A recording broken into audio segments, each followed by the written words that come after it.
U luister na Storytyd saam Stella, aangebied deur Estel Rousseau. Die laaste lewe van Tim Tom Taljaard, geskryf deur François Verster, voorgeles en verwerk deur Estel Rousseau.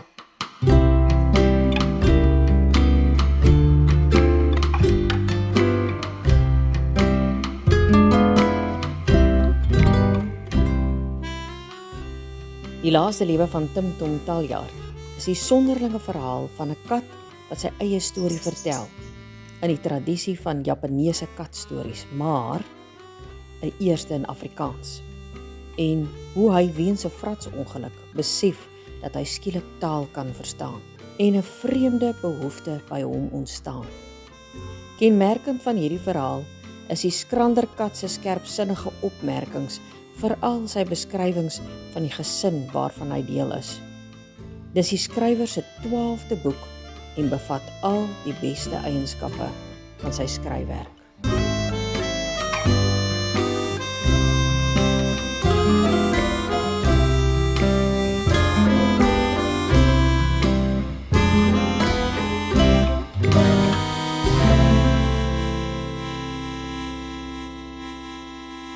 Episode 15. Dis 'n erge winter. Die mense sê so kort, asof hulle iets met hulle gekla wil verander. Dit lyk vir my, dit maak hulle nog meer klarig. Nana kla die meeste oor haar reumatiek. Mrs kla dat Kaapenaars nie in die reën kan ry nie. Papa sug baie en Jenka kom net uit haar kamer uit om te eet. Nana sê, sy wonder hoekom sy haarself nie kan vind nie. Sy gaan nooit weg nie. Mrs skud net haar kop asof sy water in haar ore het. Ek sê niks, want ek kan niks sê nie. My bene pyn en ek wonder hoekom katte wat nie skouers het nie, dan heupe moet hê. Myne pyn gedurig, selfs meer as my kop wanneer ek wakker word. Die lug is grys en blink en die voëls lyk donkerder as gewoonlik daarteen. Papa het gesien ek sit en kyk na 'n boek oor voëls met prente van alle voëls van Suid-Afrika en toe sit hy die boek voor my neer, asof hy sê, toe, kyk nou. Ek het opgekyk en my een oog geknip. Toe lag hy en stap weg. En ek het gelees, die deel oor uile veral, want ek hoor hulle snags in die veld hier naby, daar waar Mia altyd gaan jag het. Nou wag ek weer voor die rakke, tot hy sien waarna hy kyk. En dan sit hy 'n boek voor my neer. Hy dink is baie snaaks. Ek lees en leer vinnig. Van alle dinge is mense en hulle dinge vir my die interessantste. Mense en hulle taal. Sonder taal sou mense ook maar net 'n spul ape wees. Dit het ek gou besef. Taal is 'n wonderwapen, ja, 'n mooi, nuttige wapen. Anders as gewere en messe en bomme, is taal 'n ding wat alles mooi kan maak. Maar is ook die gevaarlikste van al die mensewapens, want daarmee leer hy veral om gevaarliker te word. En as mense saamwerk, is hulle gevaarliker as leeu's. Ek verstaan nie alles wat ek lees nie. Kultuur verstaan ek nie. Al lyk dit vir my belangriker as politiek en godsdiens, wat ek nog minder verstaan. Kuns en humor verstaan ek nie regtig nie, maar ek weet wat dit is. En dis genoeg. So verstaan ek vir papa en missus en al die ander mense tog beter. Papa sê op 'n dag, hoe minder kuns en humor 'n mens in hom of haar het, hoe meer van 'n vark of 'n aap is hy of sy en hoe minder van 'n mens. En jy weet wat, Timmy, varke is slimmer as wat jy dink. Miskien slimmer as ape. Hy wys my 'n prent van 'n vark in 'n boek. Daar staan geskryf dat varke dalk slimmer as chimpansees, honde en dolfyne is. Al wat ek weet is dat mense 'n ding oor varke het, regtig. En is katte dan so onnosel? Ek is dadelik vies. Ek voel niks vir ape en varke en dolfyne nie. Maar honde? Ai. Mense het ook meer om te leer as wat hulle dink. Dit is hulle grootste fout. Hulle dink baie, maar leer nie so baie nie. So sê papa self. Jy moet nie luister, Hendrik, sê missus, veral na wat ek sê. Ga, mense luister om te antwoord, nie om te verstaan nie. Papa lyk kwaad. Ja, Hendrik, pas net jou eie filosofie toe. Mrs. het hom gehoor. Sy luister om te hoor wat hy antwoord. Papa moes geweet het. Sy het dan nie ver geslof nie. Filosofie, daarvan verstaan ek geheel en al niks. Sielkunde, dit lyk interessant, al weet ek nie wat 'n siel is nie. Maar ek verstaan dadelik die deel oor lyftaal. Al is mense se lyftaal nie altyd dieselfde as katte se nie, of honde. As honde jou stip aankyk, weet ek wat hulle bedoel. Maar as hulle sterte swaai, raak ek verward. En mense het nie sterte nie. En kyk my baie keer stip aan. Solank ons lief is vir mekaar, sê papa. Praat hy met my of met Mrs.? Ek maak my oog toe en hou dit toe. Hulle irriteer my nou. Jenga en papa praat soms oor dinge wat my interesseer. Soms. Papa sê, hy kyk net of die geld wat hy aan die universiteit betaal het darm die moeite werd is. Universiteit. Die plek waar Jenga soms woon. Die plek met al die amper groot mense, sê Nana. Wag, ek verstaan. Sy gaan soontoe om te leer. Hier is nie genoeg boeke in die huis nie.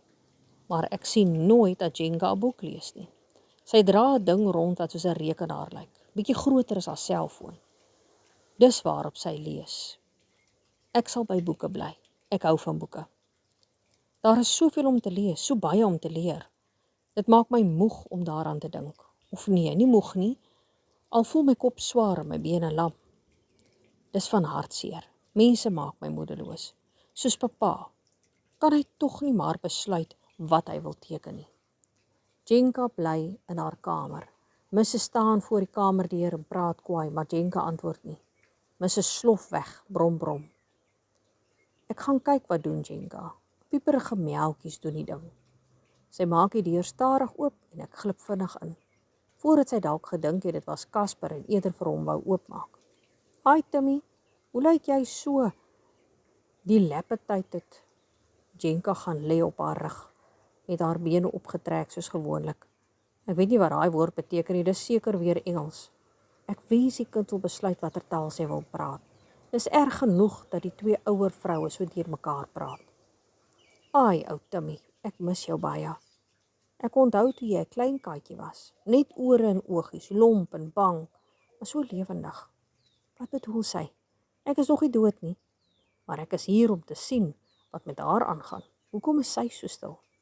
Jenka sug. Sy vee oor haar gesig. Ek sien is nat. Ek mis vandag vir Mia, sê sy. Sy sit op haar bed en kyk na die TV teen die muur. Mia? Sy mis vir Mia? Maar sy tel my nie meer op nie, streel my nie. En hier is ek dan nog. Ek loop liewer. Ek was lanklaas by die houthok in die hoek. Casper is deesdae baie daar. Lyk my die muise wat daar nes gemaak het is terug. Ek krap aan die deur en sy laat my uitgaan. Op die onderste trap gaan ek staan. Muise. Hulle lok allerhande ander diere. Gevaarlik is. Nee wat. Jenka is nie meer die liewe dogtertjie wat so graag met my gespeel en gepraat het nie. En nou dat ek haar kan verstaan, wil sy nie. Ek kan net sowel kyk wat Casper aanvang.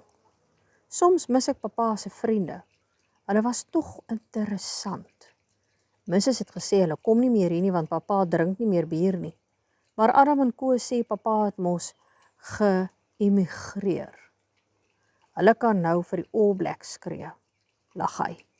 En Liewe het so waar 'n vrou in sy lewe.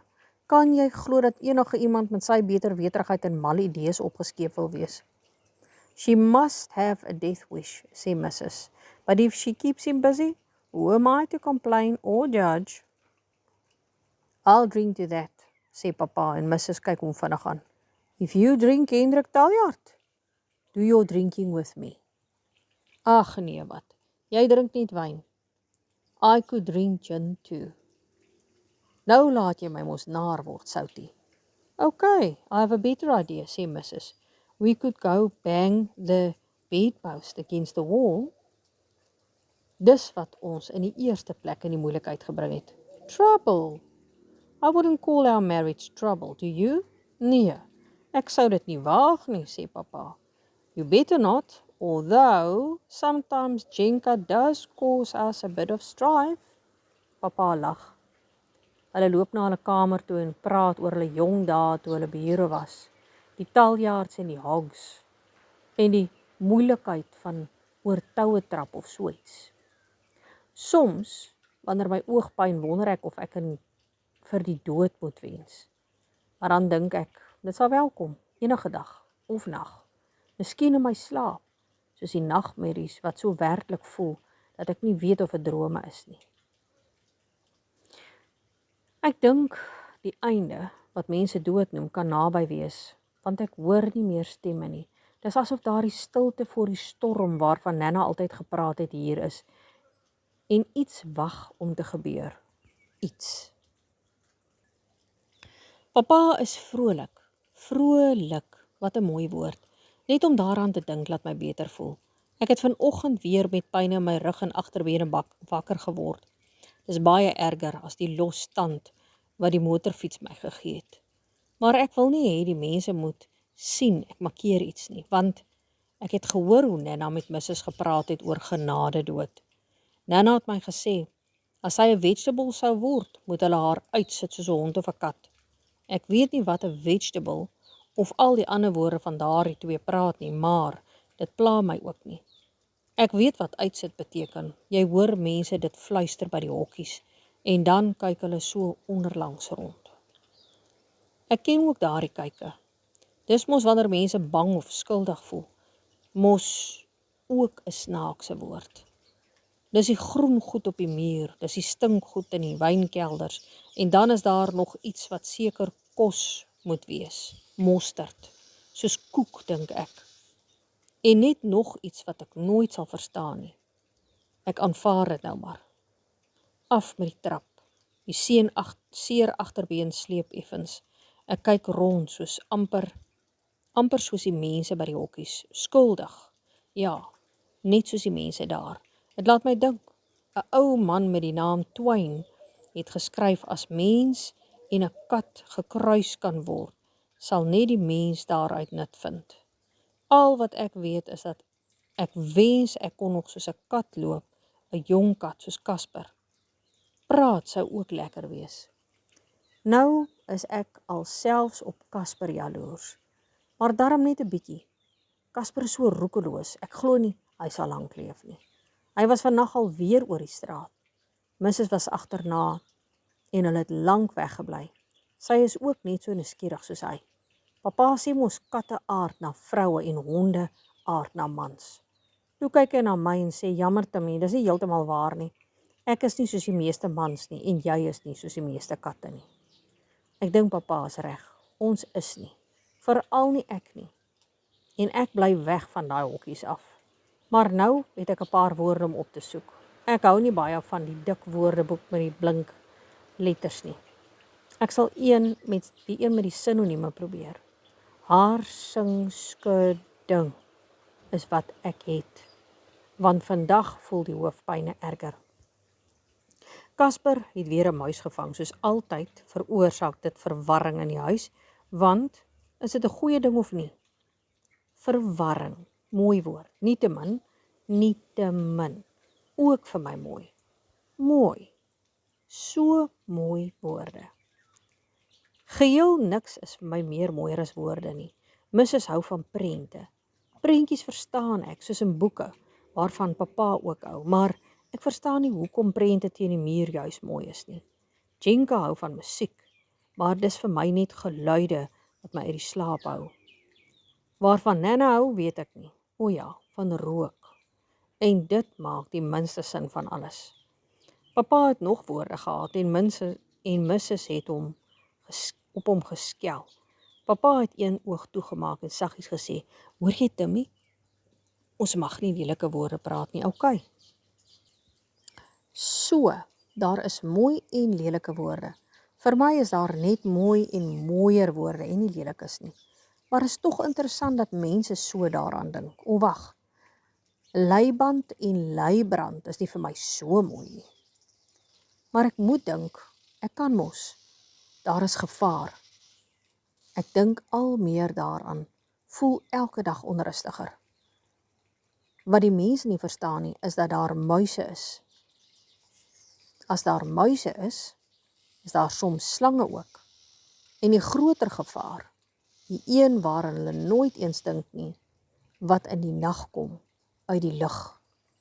Slange is meestal nie so gevaarlik nie, miskien vir mense wat so erg lomp is, nie vir katte nie.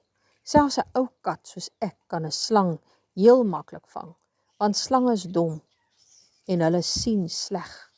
Katte wag net vir die regte oomblik. Klap hom bietjie dronk, maak hom moeg. Nou as jy hom agter die kop kan vang, is die geveg verby. Bolewa was altyd so skrikkerig vir my, vir enige kat, maar ek onthou, toe ek nog jong was, het ek 'n slang in die agterplaas agter die nek gevang en sy het my toe sommer kossies gegee, as ek net naby die kosbakke was. Dit was lekker, die kos en die waardering. Nee, slange kan gevaarlik wees, maar meer vir mense as vir katte. Vir katte is daar 'n ander gevaar wat niks vir mense beteken nie. O nee, hulle dink mos uile is oulik. Hulle groot oë en snaakse pluimpies wat soos ore lyk, selfs hulle roepe in die nag wat vir my hol klink is vir mense mooi. Maar anders as reptiele sonder pote of verstand is uile vrek gevaarlik vir katte. Die grootes kan 'n jong kat soos Casper maklik opraap en sommer so in die vlieg doodbyt. En Casper weet niks van uile nie. Hy het mos nie op 'n plaas groot geword nie. My ma het ons kleintjies bymekaar gemaak wanneer uile roep. En ons het weggebly van die skuur se boonste deel. Daar het baie uile gekom, nes gemaak ook. Wat 'n gebroedsel. En die boer het niks daaraan gedoen nie. Nee, hy was sekerlik bly dat daar nog muisvangers was. Al het die uile nie net muise gevang nie. Het hy geweet? Ek wonder. Hy was 'n kwaai man en het nie van diere gehou nie. Diere en mense moes werk. Die vraag is, hoe gaan ek vir Casper waarsku? Ek wil met hom praat, om vertel van vreeslike voëls van die nag. Maar hy sal my nie verstaan nie. Dis asof ek nou nutteloos is vir almal rondom my. Al wat ek kan dink is, om snags by hom te bly en 'n oogie te hou.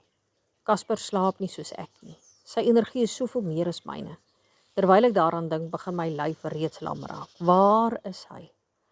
Ek voel aan die wind deur die oop vensters dat die lug koel raak. Ek hoef nie eens uit te kyk nie. Ek weet, die son is al agter die berge. Ek staan swaar op. Die agterbeen voel swaar. Darm net tot ek 'n bietjie beweeg en my lyf warmer voel. Ek hoor Casper in die kombuis. Hy eet pille. Frikkie kom in van die agterplaas. Hy kyk op na my en snuif in die lug. Nou gaan staan hy langs Casper en druk sy lang snoet in sy kosbak. Hulle eet. Ek luister na die geknars. Hulle gekou maak my eerder naar. Ek loop verby, uit na die agterplaas. Die groot olyfbome gooi diep skaduwees oor die grasperk. Iets ritsel tussen die digte takke. Ek kruip onder die tuintafel in en kyk na die agterdeur. As Casper uitkom, sal ek sien, as ek kan wakker bly.